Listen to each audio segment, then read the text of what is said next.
तो दोस्तों, अंधेरे में चलाया गया तीर भले ही न लगे, लेकिन अगर लग जाए तो उसका असर कितना गहरा हो सकता है आप खुद सोच सकते हैं। और भारत ने अपनी टेक्सटाइल इंडस्ट्री के लिए बिल्कुल यही मास्टर स्ट्रोक खेला है। अब देखिए, अमेरिका ने एक टैरिफ की दीवार खड़ी कर दी, सीधा निशाना भारत पर। मतलब दुनिया का दूसरा सबसे बड़ा कपड़ा बनाने वाला देश को सीधा सीधा झटका। लेकिन भारत भी कोई आसान खिलाड़ी नहीं है। योजना यह है कि कपड़े तो वही मेड इन इंडिया वाले होंगे, लेकिन लेबल पर लिखा होगा made in Vietnam, made in Indonesia या मेड इन अफ्रीका। क्यों? क्योंकि अमेरिकी टैरिफ भारत पर तो लगेगा, लेकिन इन देशों पर नहीं। यानी कंपनियां कमाई भारत की करेंगी और नाम होगा किसी और का। असल में हुआ क्या, अमेरिका की कई बड़ी कंपनियों ने भारत से ऑर्डर कैंसिल कर दिए। हम चाहते हैं कि आप अमेरिका में ही प्रोडक्शन बढ़ाओ, लेकिन भारत ने साफ कह दिया हम अपनी शर्तों पर खेलेंगे। नतीजा, मैन्युफैक्चरिंग का रुख अमेरिका की बजाय वियतनाम, इंडोनेशिया और अफ्रीका की ओर मोड़ दिया। तो ये पूरा गेम किस तरह भारत के फेवर में गया? अमेरिका की चाल का जवाब भारत ने कैसे अपने अंदाज में दिया और आगे इसका क्या असर होगा, ये सब हम इस वीडियो में खोलकर समझेंगे। लेकिन हाँ, आगे बढ़ने से पहले इस वीडियो को लाइक और चैनल को सब्सक्राइब कर दीजिए, क्योंकि आपके लिए ये बस 1 सेकंड का काम है, पर हमारे लिए ये है सबसे बड़ा सपोर्ट। दरअसल आधी रात को जब अमेरिका ने 50% टैरिफ की घोषणा की, तो भारतीय निर्यातकों के लिए यह खबर किसी बुरे सपने से कम नहीं थी। एक 600 करोड़ रुपए की गारमेंट कंपनी के सीईओ को आधी रात में अमेरिकी खरीदार का फोन आया और उन्होंने पूछा, आपको रशियन तेल की जरूरत क्यों है? यह सवाल इतना अजीब था कि सीईओ को समझ ही नहीं आया कि कपड़े के व्यापार का रशियन तेल से क्या लेना देना है। सीईओ भी हक्का बक्का रह गया। लेकिन असली झटका तो इसके बाद लगा। अमेरिकी कंपनियों ने रातों रात ऑर्डर कैंसिल करना शुरू कर दिया। चॉइस ग्रुप के डायरेक्टर थॉमस जोस बताते हैं, अमेरिकी खरीदार शिपमेंट रोकने को कह रहे हैं, जबकि उनका 900 करोड़ का सालाना एक्सपोर्ट ज्यादातर अमेरिका को ही जाता है। और अब एक अजीब सी रेस शुरू हो गई है, क्योंकि अमेरिकी नियम कहते हैं कि जो माल 27 अगस्त तक शिप हो जाए और 17 सितंबर तक पहुंच जाए, उस पर एक्स्ट्रा 25% टैरिफ नहीं लगेगा। पर्ल ग्लोबल के बनर्जी कहते हैं, जो भी बोट पर चढ़ा सकते हैं 27 अगस्त से पहले चढ़ाना होगा। लेकिन इस पूरी टैरिफ जंग के बीच प्रधानमंत्री मोदी ने साफ कहा, भारत इसके लिए तैयार है। और रक्षा मंत्री राजनाथ सिंह ने बिना नाम लिए ट्रंप पर तंज कसा। कुछ लोग भारत के तेज विकास से जलते हैं, सोचते हैं कि हम सबके बॉस हैं, लेकिन उन्हें यह हकीकत पच नहीं रही कि भारत कितनी तेजी से आगे बढ़ रहा है।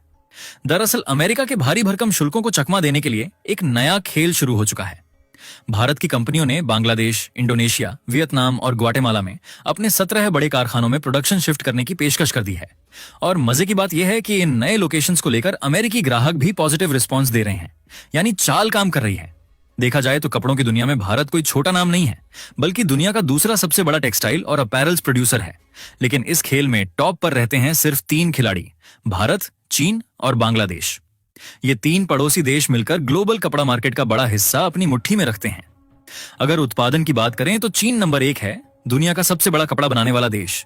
वहीं भारत कच्चे माल में बादशाह है, चाहे वो कॉटन हो या जूट। यानी कपड़े बनाने की असली नींव भारत के पास है। अब निर्यात की रेस में देखें, चीन हर तरह के कपड़ों और वस्त्रों के एक्सपोर्ट में अव्वल है। बांग्लादेश का खास दांव है रेडीमेड गारमेंट्स यानी आरएमजी, जिसमें वो दुनिया में अक्सर दूसरे नंबर पर रहता है। भारत का क्या रोल है? भारत वस्त्र और परिधान के ग्लोबल ट्रेड में 6ठे नंबर का एक्सपोर्टर है, लेकिन लोकल मार्केट में जबरदस्त पकड़ और प्रोडक्शन क्षमता की वजह से ये दुनिया का दूसरा सबसे बड़ा प्रोड्यूसर बना हुआ है। यानी साफ है, कपड़ा इंडस्ट्री में भारत के पास ताकत भी है, संसाधन भी। बस खेल इस बात का है कि इसे ग्लोबल लेवल पर कैसे इस्तेमाल किया जाए। और देखिए, बांग्लादेश की टेक्सटाइल इंडस्ट्री जब पिछले कुछ महीनों में बुरी तरह हिल गई, तो इसका सीधा फायदा भारत को मिला। रेमंड्स, अरविंद जैसी बड़ी बड़ी गारमेंट कंपनियों के जो मोटे ऑर्डर पहले बांग्लादेश में जाते थे, वो अब सीधे भारत के हाथ लगने लगे। सब कुछ बढ़िया चल रहा था, लेकिन तभी अमेरिका ने एक ऐसा टैरिफ बम फोड़ा कि भारत की टेक्सटाइल इंडस्ट्री को हिलाकर रख दिया। अब यह बम कितना खतरनाक था, इसका अंदाजा इसी से लगा लीजिए। 50% टैरिफ बढ़ोतरी। नतीजा, भारत का कपड़ा और परिधान निर्यात अचानक ब्रेक मारकर रुक गया। अमेरिका के बड़े बड़े रिटेल दिग्गज Walmart, target, Amazon, टीजेक्स, कोहल्स, gap ink, H&M सब ने अपने भारतीय सप्लायर से कह दिया, जब तक टैरिफ पर क्लियरिटी नहीं आती कोई नया ऑर्डर नहीं। अब सवाल यह है, क्या भारत का 87,000 करोड़ का टेक्सटाइल एक्सपोर्ट इस 50% अमेरिकी टैरिफ तूफान से बच पाएगा, या फिर यह तूफान भारत की कपड़ा इंडस्ट्री को महीनों पीछे धकेल देगा? सोचिए, भारत का कपड़ा सेक्टर जो अकेले अमेरिका को हर साल 87,000 करोड़ रुपए का माल बेचता है, आज एक बड़ी चुनौती के बीच खड़ा है। और यह डर बेवजह नहीं है, क्योंकि यूरोपियन यूनियन और अमेरिका दोनों मिलकर भारत के टेक्सटाइल एक्सपोर्ट का करीब 47% हिस्सा लेते हैं। ये सुनकर आप हैरान रह जाएंगे। आज भी दुनिया का 95% हाथ से बुना कपड़ा भारत में ही बनता है। आजादी के समय हमारे पास 38 लाख हथकरघे थे और अब ये घटकर सिर्फ 8-10 लाख रह गए हैं। लेकिन फिर भी ये दुनिया में सबसे ज्यादा है। तमिलनाडु, गुजरात और कर्नाटक, खासकर तिरुपुर और सूरत एक समय एक्सपोर्ट के हब माने जाते थे। वजह भी साफ थी, कम श्रम लागत और बेहतरीन मैन्युफैक्चरिंग क्षमता। लेकिन अब हालात पलट चुके हैं। मजदूरों की भारी कमी, बिजली ऊर्जा की बढ़ी कीमतें और अमेरिकी खरीदारों के रोके गए ऑर्डर्स ने प्रोडक्शन को लगभग ठप कर दिया है। तिरुपुर अकेला सालाना 45,000 करोड़ रुपए के निर्यात में 30% हिस्सेदारी रखता है। लेकिन ऊंचे टैरिफ ने खेल बदल दिया। कंपनियां ग्राहकों पर अतिरिक्त लागत नहीं डाल सकती, इसलिए अब बस रुको और देखो वाली स्ट्रेटजी चल रही है। आपको जानकर हैरानी होगी कि सिर्फ भारत से होने वाला ऑपरेशन इस पूरे ग्रुप के अमेरिकी रेवेन्यू का करीब 16 से 18% हिस्सा बनाता है। सोचिए, इतना बड़ा बिजनेस अमेरिका के शुल्कों के बावजूद कैसे स्मार्टली बचाया जा रहा है। लेकिन भारत ने इसके जवाब में मास्टर प्लान तैयार कर लिया है। कई कंपनियां अब अमेरिका के बजाय अपनी मैन्युफैक्चरिंग यूनिट्स को वियतनाम, इंडोनेशिया और अफ्रीकी देशों में शिफ्ट करने जा रही हैं।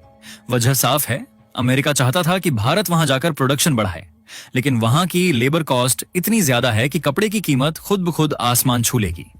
इंडोनेशिया पर सिर्फ 20%, अफ्रीका पर करीब 15% और वियतनाम पर भी बेहद कम टैरिफ है।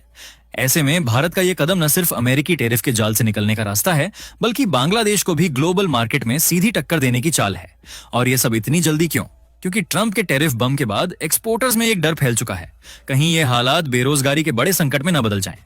यानी भारत अब सिर्फ खेल नहीं खेल रहा, यह अमेरिका के खेल को उल्टा पलटने की तैयारी है। जरा सोचिए, आज से करीब 1 साल पहले भारत ने करीब 35 अरब डॉलर के कपड़े विदेशों में बेचे।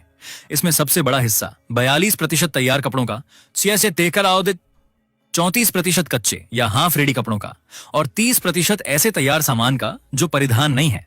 ये कोई छोटा मोटा सेक्टर नहीं। खेती के बाद ये देश का दूसरा सबसे बड़ा रोजगार देने वाला सेक्टर है। 4.5 करोड़ से ज्यादा लोग यहाँ सीधे काम करते हैं, जिनमें बड़ी संख्या में महिलाएं और गांव के लोग शामिल हैं। और खास बात, इस इंडस्ट्री का 80% काम छोटे, मझोले और सूक्ष्म उद्योगों में होता है। यानी ये सेक्टर सिर्फ कारोबार नहीं, बल्कि make in India, skill India, महिला सशक्तिकरण और ग्रामीण युवाओं को रोजगार जैसी योजनाओं की रीढ़ है। हर साल करीब 200 करोड़ कपड़े बनते हैं और उम्मीद है कि 2030 तक ये मार्केट 174 अरब डॉलर से बढ़कर 350 अरब डॉलर का हो जाएगा।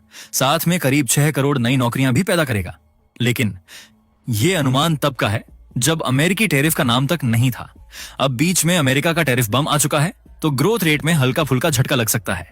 अब असली सवाल, क्या भारत की टेक्सटाइल इंडस्ट्री अमेरिकी टैरिफ को कड़ी टक्कर देकर आगे बढ़ पाएगी?